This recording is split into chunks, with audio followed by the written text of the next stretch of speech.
Hey everyone, welcome to the Video Vantage, and we are back for another week. This week we're talking about how businesses can use TikTok, and I'm joined again by my co-host Mike. Thanks for joining me, Mike.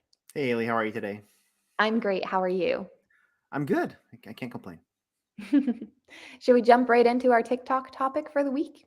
Let's do it. And I think kind of like going on the trend of the last couple weeks, I think you're probably the best subject matter expert to kind of like uh, share a lot of insights and help people out, kind of like figure this out.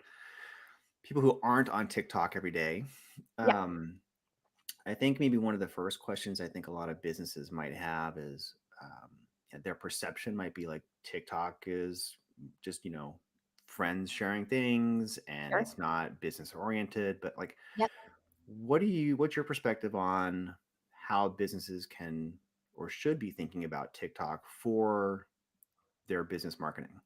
Yeah, absolutely. I think you mentioned a great point. When TikTok first started, it was known as like the dancing and lip syncing app, kind of like the previous app Vine. Hmm. So businesses were kind of shying away from it for a bit because it didn't seem businessy and it tended to skew to a younger audience. But now that's really shifted, and millennials are actually the largest age group on TikTok. So the audience is a little bit older than you may think.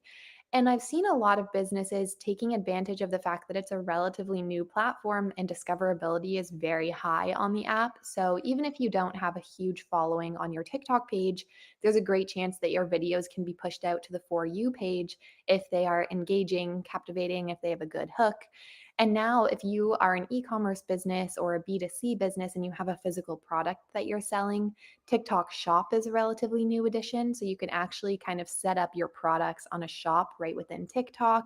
People are Mm. seeing really great success with their sales from it. So I think there's a lot of possibilities for businesses on TikTok. Obviously, we're a B2B business, so we don't have any physical products that we're selling. But for us, we've been using it more as an awareness play to kind of get Bitable's brand name out there, get people familiar with the brand, and then eventually maybe they'll go check out our website. So a little bit less directly tied to conversions, but truly, I think the possibilities are.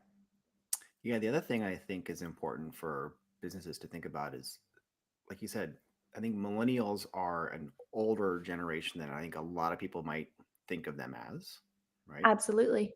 That stereotype because it's just because like we're all getting older, but like we in our minds we don't think we are, but we are. And so Yes. millennials are older than I think most people think. And Yep. also, I believe I could be wrong, but you can tell me if I'm wrong or not. But a lot of people are using TikTok as maybe their first place they go to search for something, and it's not necessarily Google anymore. Absolutely, yes.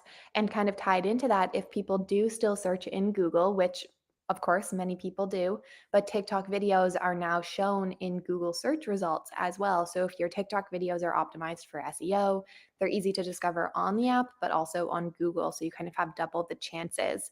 And a lot of people, like you said, have been using TikTok as a search engine because they visually like to consume the information. For example, if it's a cooking video, they want to see somebody sauteing the vegetables to know what they do need to do Hmm. instead of just having a Word doc that says saute the vegetables.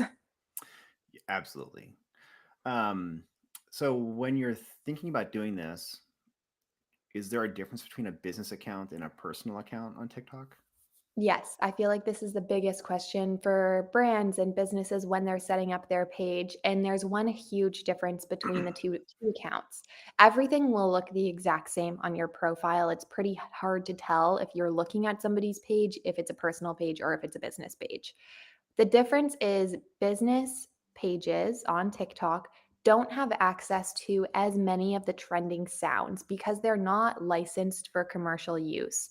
So if you wanted to join in on a trend that used a Harry Styles song, you wouldn't be able to because that song isn't licensed for commercial use. It's very similar on Instagram if you're making a reel or on YouTube. That video would be flagged for copyright and it would be taken down. So I always advise businesses set yourself up as a business account. It may present a few more hurdles when it comes to trending sounds, but there are so many trending sound clips on TikTok that are commercially licensed or that don't fall into that copyright area, or it's a little bit of a gray area where they are available on a business account still. So Hmm. I say to avoid any unnecessary legal struggles, set yourself up as a business account, use the sounds that are available to you there. Otherwise, you're kind of opening a can of worms. Will you get sued by Harry Styles? The chances may be pretty slim, but what if you did? That Yeah, would yeah. suck. Is that relatively new? Because I feel like in the early days, it was just like literally the Wild West, where like you could do whatever you wanted. Totally. It's actually not, they've always had the differentiated accounts, but businesses still, I would say most businesses to this day still set themselves up as creator accounts just to have access to those Got it. audios. So it's still the wild, wild west in the sense that people are using sounds that they like legally shouldn't be using. And it's kind of one of those things like, is the risk like, are you willing to risk it or do you think you'll get sued? Honestly, it kind of comes down to the same thing as memes. Like, can you legally use that meme or that image on your social page? Do you want to risk it? You're constantly weighing the pros and cons, but I Got it. find when you're using music like that, it's a lot easier for people to target your brand for those lawsuits or those legal battles, even for the app to just remove your video and say like, "Hey, this was flagged for copyright. We're going to take it down." So like just doesn't seem worth it to me. Got it. Cool. Um, so when I'm thinking about marketing, I'm often thinking about like targeting a specific audience, right? Totally. And so when you're on TikTok, how can a business do that? How can they target somebody or identify their target audience? Yeah, absolutely. I think the thing that will come down to is like who is your target audience? So kind of identifying the characteristics that make up either the main persona or multiple personas that your business is trying to target. And then do a little bit of searching within the app to see what content they're already consuming. Maybe that's finding creators who are within that demographic and looking at the content that they make or the people that are consuming their content. Or it's up to you to also engage with the content of your target demographic. So that's another way to kind of get yourselves in front of them. You have a little bit more control over that. Of course, if you're making a video organically on TikTok and posting it to your audience, you don't have complete control over who's going to see it. There's always that wrong side of TikTok, so to speak, where it Sure. could get pushed out to a completely different audience. But if you are engaging with people within your target audience, that's something you have complete control over. And that's a great way to kind of bump up that engagement with them. Awesome. Speaking of content that's engaging, what types of content work best? We talked about this a little bit in the past, but I think from how I maybe want to like think about it this time for you to address is what kinds of content work best, and how can a business really kind of like think about their strategy when they're going to create content? Yeah, absolutely. So it's mostly short form video on TikTok. And I think the key when you're creating your content strategy is to leave a lot of room for flexibility and change because the TikTok algorithm changes overnight sometimes, or the Mm, types of content that you're consuming will change overnight. For example, when TikTok first started, it was much a lot of dancing and lip syncing videos. That kind of shifted more to trend based videos, and that's now shifted again. And we're seeing a lot of original skit style videos. There's also quite a mix where now you can upload individual photos on TikTok or photo carousels on TikTok, which was a huge trend at one point where you were kind of just adding photos. So if that wasn't part of your original strategy for TikTok, which it probably wasn't because it was a video app, then it would have kind of thrown your feathers around. So mm, just having that flexibility and being able to shift on a dime is, I think, really key for your content strategy.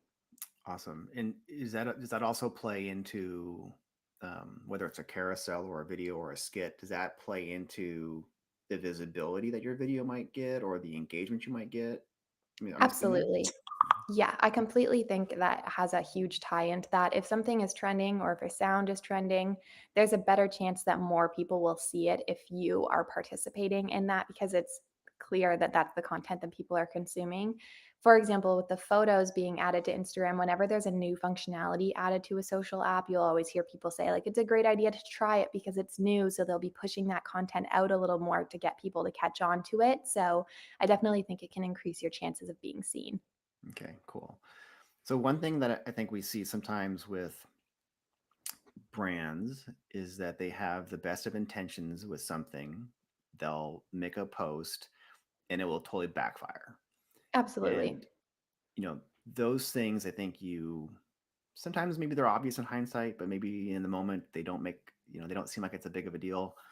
Like they didn't realize they're walking into something, but like are there things that businesses can just like you should always know to avoid fill in the blank?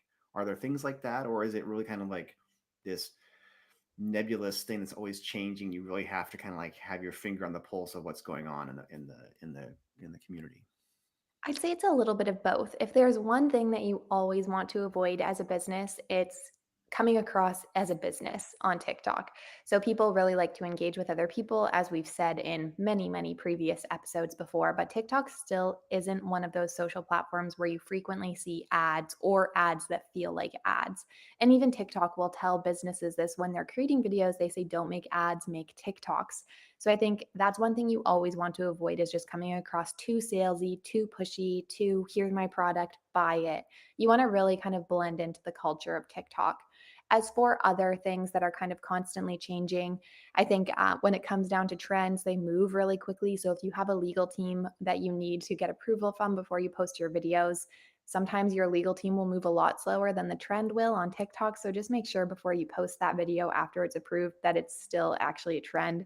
People will be pretty quick to rip into you if you're posting something 4 weeks late or a few weeks after it's kind of faded. They'll always call a business out on that. But I think those are the two main things that come to mind. Is it a problem if like you make that mistake and then just like delete your TikTok? No, I've deleted quite a few TikToks where it's like sometimes I'll accidentally post them too soon because my phone froze and I didn't add a Mm, caption or something like that. I don't think it harms your account in any way. Of course, you don't want to delete it just because you received like one negative comment. In that case, if it's something that you could have avoided, like maybe you joined a trend too late, just have fun in the comments, like kind of joke back, be a little bit sarcastic if your brand voice allows that, and show people that like you are human and it'll just make you feel more likable than a brand that yeah. just deletes things when they don't go 100% their way. Nice. Okay, great. Um, well, we're just about at time, and I think just one thing that maybe we should just say for the record, because there's gonna be a little bit of a couple changes going on here at Biteable.